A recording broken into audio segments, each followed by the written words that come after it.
all right. What's up?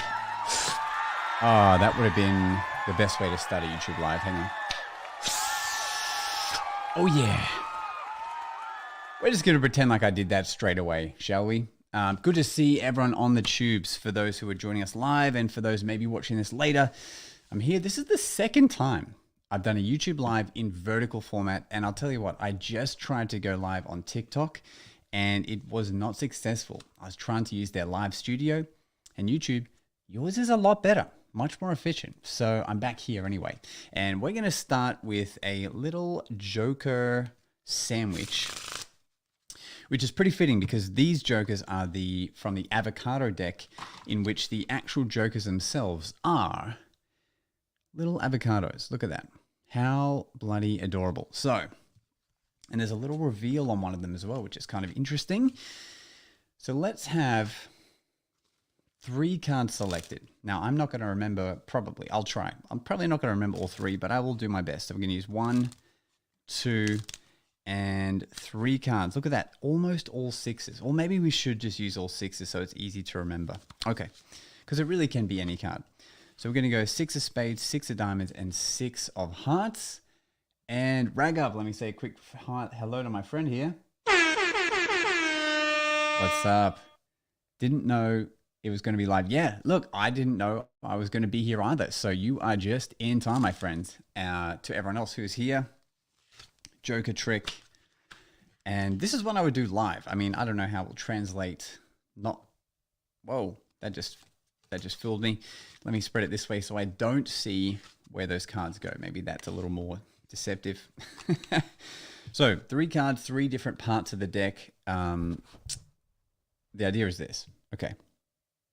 You can kind of see like where in the deck they are as well. So the goal is to try and find each one again, but each one in a different way, using the Jokers. Okay.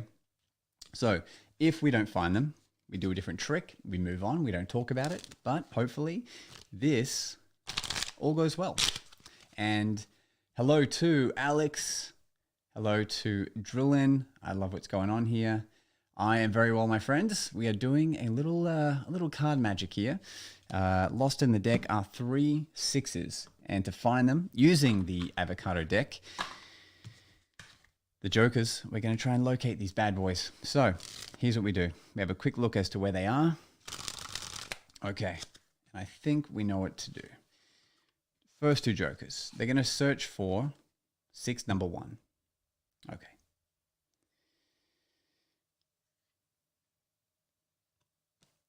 And Joker number 1 dives into the deck looking for that Joker. Do I have a sound effect? I think I do. Okay. Joker number 2, same thing. Watch. Into the deck, looking for that first 6. And now, if we spread through the deck, you'll notice, let me just fix up my mic here so it's not in the way. Okay. If we spread through, you'll notice, there they are. The 2 Jokers are in the deck, but they've sandwiched 1 card in between them. And with any luck, that is the first 6. Hell yeah. All right. The next 6, we know it's in here somewhere. So we're going to try and locate it with one hand. Make 1 card jump to the top. And then over to the Jokers, giving us the second 6. I know it's crazy. I don't believe it. It's so cool. Even William had to say it. So I appreciate you, William. Now the last one is going to be probably the most difficult because now there's only 1 in here to find. We know it's in this deck somewhere. Let me give it the waterfall shuffle. And instead of it magically coming out, what I'm going to try and do is have it visually jump out. So right now you can see there is no extra card in between these Jokers, but I'll do it this way. Okay, here we go. 3. Oh, is there enough room? I'll move back. 3, 2, 1. Ladies and gentlemen, the final 6. Oh yeah. Hey, thank you for that emoji face. I love going live here when you can show this on the screen, these comments. So this is very fun. All right, that, my friends, is trick number one. Now, what could be fun is I'll show you a bunch of stuff and we'll just see where the night takes us, hey? Even though it's really daytime for us here. I love Rubik's Cube, so I won't take up too much of your time with these, but I do love them. And every day I have to practice with them because I use them in my shows, and it's very easy to forget the algorithms you need to remember how to solve these cubes. And I don't know if you can see, but I have a tower of them behind me just here. And I have a few 7x7 cubes as well as your standard 3x3s. It's pretty crazy stuff. But here's the thing. If you watch the cube, you can bypass all those algorithms because if you solve it straight away, much easier. You know what I mean? I'll try, there's one other thing you can do with these too, but let me just address some of these very important questions in the chat. I'll not shy away from them. So, can you do a trick to make me fall asleep? Like seriously, I've been awake 24/2. 24/2, well, I think the real statement is 24/7, but 24/2 means you're really tired, my friend. I don't know if being on YouTube is great for falling asleep, but who knows? Maybe my tricks will bore you and that will get you to sleep, hopefully. Roadrunner, is the earth round or flat? Hey, that's a good question. I mean, look, my table is flat, so say no more. Dallas, are you a boy or a girl? You know, you just never know these days, man. You just never know. Just like by your name, Dallas, I also can't tell if that is a boy or girl name, but that's cool. Okay, speaking of are you asleep or awake? Is this a trance or is this actually happening? Because right now it looks like the cube is mixed up, doesn't it? But now, not so mixed up. Now it looks like more like 10 moves away from being solved. Or is it 5 moves away from being solved? Or is it 3 moves away? Or is it 2 moves away? Or 1 move? Or if I just give it a little wave, is it completely solved? That is the question.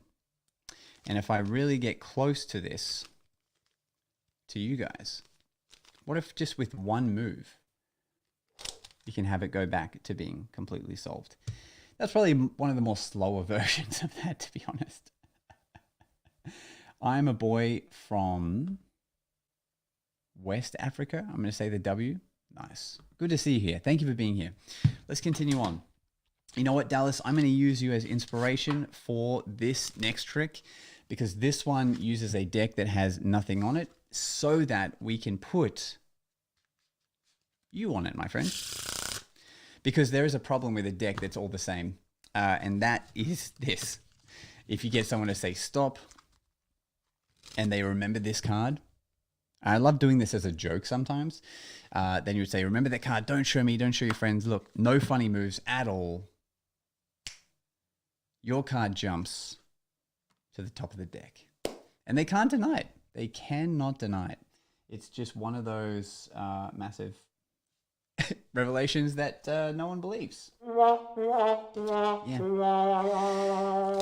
And because no one believes it, you then can do it again, but we can put some proof on there. So, oh, I should use the black Sharpie, not the red one. Let's use the black. Oh, it is black. Okay, perfect. That's exactly what we need. Now, let's go ahead and write Dallas. Someone also give me a name. No, someone give me a number between 1 and 100 just to make sure this is in real time random and it's not like Dallas and I set this up. Okay, someone type a number. I'll just use the first one that shows up. Dallas says, William is falling asleep. Nice. If I can do nothing else, it's the boy to sleep. That's all I can hope for. Roadrunner says 33. Okay, and Drillin says 37. We'll just put both on there. It's just so you know that this is happening in real time. You know, I'm not like, I don't know, copying them or something like that. Woo! Not making a duplicate. Okay. Here's the idea. Boom. Now you might recognize this. Like, do I have any other fellow magicians in this chat right now? Because if you are, you may recognize some of these moves, but it's fun doing this with a blank deck. And the idea is this. You start the deck where the card is seemingly in the middle.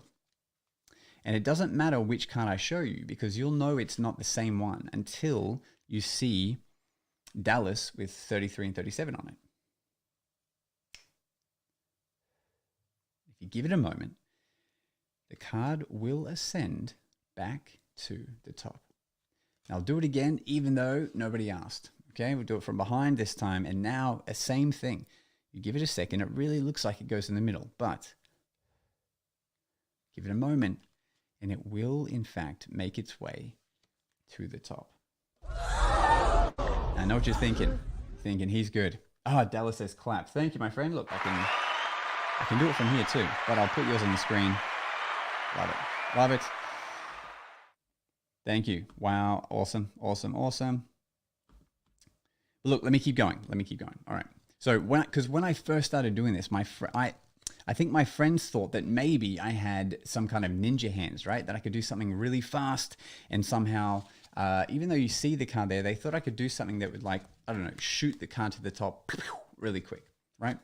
But what I think, guys, is that if you're really doing magic, it's not the card that would move through the deck, but rather it's the ink that could move through the cards. So if you could do that, you would take any card and you would have that ink jump, there it is, to the card in that moment whenever you want to have it rise. That would be the better way. And now if that is happening, if you were here, you could test this to make sure this is not like an ink, like a stamp that I can keep restamping on a card or something. But if you rub it this way, you can have the ink jump off for a second. And I'm going to leave this on my in-studio hand here. Let's see if I can get him in screen. There he is. I'm going to sit this on my spectator's hand just there. Very handy when you're doing card tricks that you need a spectator to help with. So now you might not be able to see it, but the ink, Dallas 33 and 37, is on the hand. But to get it to come back, all you need to do is take any card, go back over that spot, scoop up the ink, and it comes right back. There you go.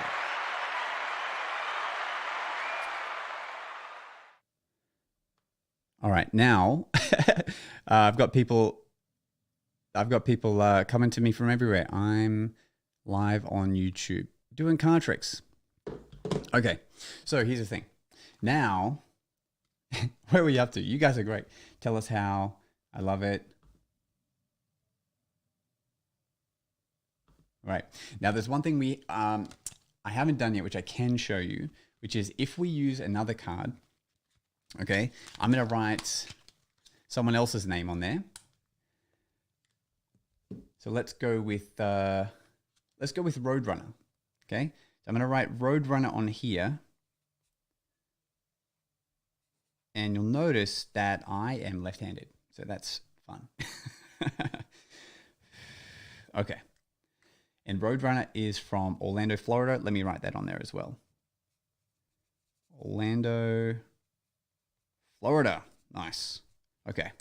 Check that out. Boom. Orlando, Florida. Is it going to show? There we go. Look at that messy writing. So now on this side, it has Roadrunner, Orlando, Florida, a bunch of smiley faces. On the other side, it has nothing, which is kind of like every card we've been working with. But here's the thing. If we just use our two cards here, so we use Dallas and we use Roadrunner, watch what happens. Watch. 1, 2, 3. And now we can use this card again because Roadrunner and Dallas now share the same exact card. My friends, can you believe it? I can't believe it. Let me see if I can end. Oh, damn it. You know what? That would have been awesome. Let me try that just one more time. That's what I was going for. You know, it's always better when you nail that on like the first go, but you can't always have it. Brian, they were always on the same card. I don't know if you're watching the whole trick, my friend, but you know, good on you. Thank you for watching. I appreciate you being here. So look, let's try some, oh, my dogs are barking crazy in the background there. let's try a little rubber band magic. I think is something I haven't done this morning yet. What time is it for you guys? Because for me, it's 10:15 a.m. over here. Fool me, my guy. Nice. $50. $50. I'll try and fool you. Julian says that was crazy, bro. You're crazy. You're crazy. Thank you for being here. All right. Roadrunner, 8:14 p.m. Okay, so you must be in Eastern time, all right? In US time. Nice one. Bunch of rubber bands here. Check this out. Lots of crazy bands. Lots to choose from. I'm going to use 2, right? We'll start with just 2. Now, this will start like what you think a classic rubber band magic trick might look like. We're going to try and take it up a notch after that. So, oh, Dallas, it's 1:14 a.m. Oh, that's crazy. Maybe you're in the...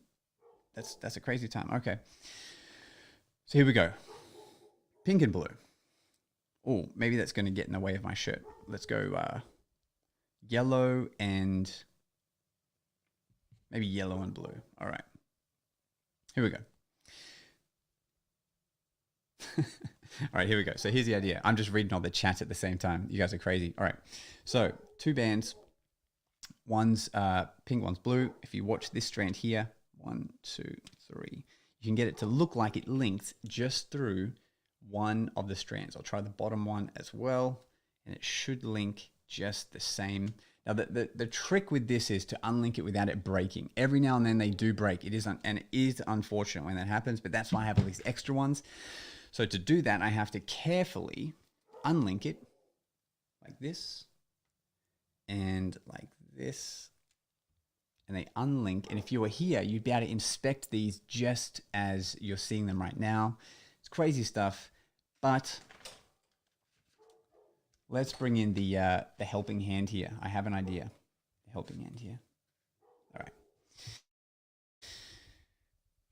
Now, don't be fooled by this rubber band. This rubber band is just so that his hand will stay put. But the way that this can happen is if you take a band, there is a spot where you can have it open up for a second, if you can see that, so that you can go around someone else's hand and then put it back together at the top.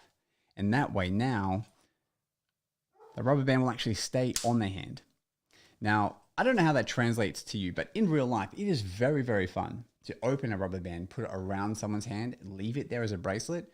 They can inspect it all they want, and it's not going to do a thing. It is locked like that forever. Now, you can also use these rubber bands to find playing cards. I know, playing cards in a deck. Let me show you how that happens, my friends. We have, this is a full deck still. I'm going to take out the jokers here. And let's say we want to find a specific card. Brian, do you have any of your own tricks you can do? This one is kind of one that I have my touches on. So we need a playing card to use though. So someone name a card that would be in the deck. The rubber band will hopefully be used to find it.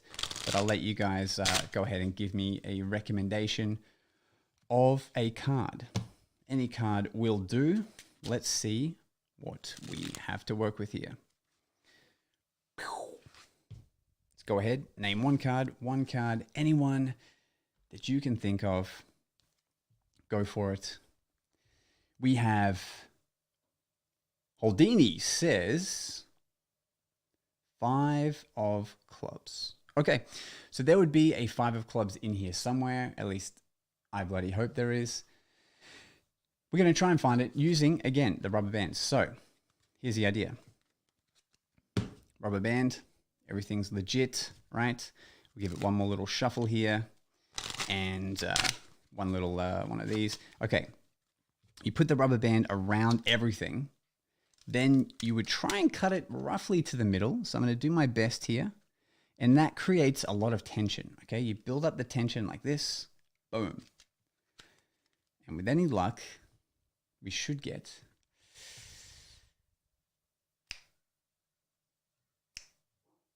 wait for it. The 5 of clubs. All right, that's what I'm talking about. Now, My friends, my camera is telling me it's getting a little hot right now. I didn't want to particularly stop now, but it is going to make me stop in a second. So let me just try and end with the last piece I want to show you with this rubber band. And next time I'll come on with a cooler temperature in the room so that this doesn't happen again. But if we break this rubber band, now you have to agree, pretty broken, right? I mean, Harry Potter himself, if he was here, he could maybe put this back together using some super glue. But if you watch, you can put it back together like this, or if I break it again, you can put it in two pieces so that now, oh, hang on. Let me see if I can actually find the right spot to break it. I think it's here. So you can break it again, put that back together. And the last piece, it's been broken for the longest amount of time. So you do have to be very careful with this by putting a loop around it, pull the knot tight, and now it's back together. Well, not really back together, but you can use it again. So that's not magic. That's just a general life tip I want everyone to know about, because obviously the knot gives it away. But if we take the knot off, that is a little better, but too impossible. So I do have to put this knot back on. There we go. It goes back on just like that. A little magic. Now, my friends, I am dishonest in the most honest way. So obviously this is all magic tricks, but I hope you have enjoyed yourself today. I'm going to come back again, at another point in time. I put out videos every day. Feel free to like and follow, comment, subscribe, all the things on the Face TikToks and the Twitter X's. But I hope to see you guys all again. Thank you for tuning in. This is Josh Norbito signing out with a little tune here. Let's